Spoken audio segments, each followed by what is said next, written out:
नमस्कार, मैं अम्बी वर्मा और आप देख रहे हैं दैनिक समाचार। तो चलिए आगे बढ़ते हैं कुछ खास खबरों की ओर।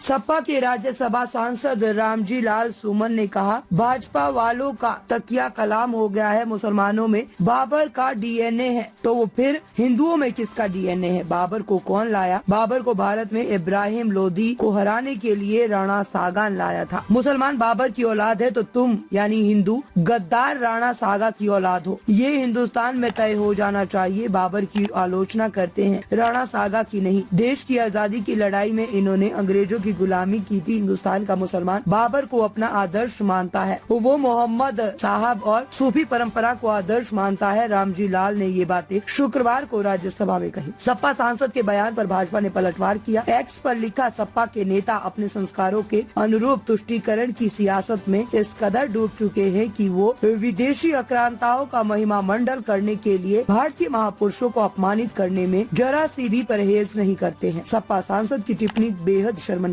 है। उन्हें अपने इस बयान के लिए माफी मांगनी चाहिए। हमारे देश में जानबूझकर सामाजिक सद्भाव को बिगाड़ने की कोशिश की जा रही है। अभी होली का त्योहार था, हमने कहीं नहीं पढ़ा कि मुसलमान ने ये कहा हो कि हम सद्भावना बिगाड़ना चाहते हैं या होली के त्योहार में व्यवधान पैदा करना चाहते हैं। इसके बावजूद भी तमाम ऐसे बयान आए जिससे समाज में दरार पैदा हुई। एक बिहार और उत्तर प्रदेश के विधायक है, इन लोगों ने कहा है कि होली पर मुसलमान अपने घरों में कैद हो जाएं। यूपी के एक मंत्री ने कहा है कि जिन्हें रंगों से दिक्कत है वो हिंदुस्तान छोड़ दें। एक तो बीजेपी के लोगों का तकिया कलाम हो गया है सभापति महोदय कि मुसलमान इनमें बाबर का डीएनए है।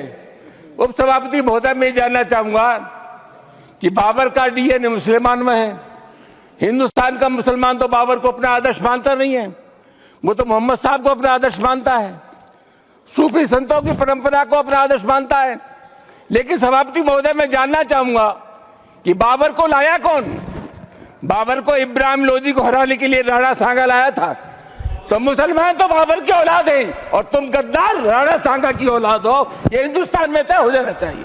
अगर बाबर की तो आलोचना करते हैं, राणा सांगा की आलोचना नहीं करते। सभापति महोदय ये बहुत सभापति महोदय ये देश की एकता का अनुभवी आदमी है। बातचीत में संसदीय मर्यादाओं का ध्यान रखें। संसदीय मर्यादाओं का ध्यान रखें।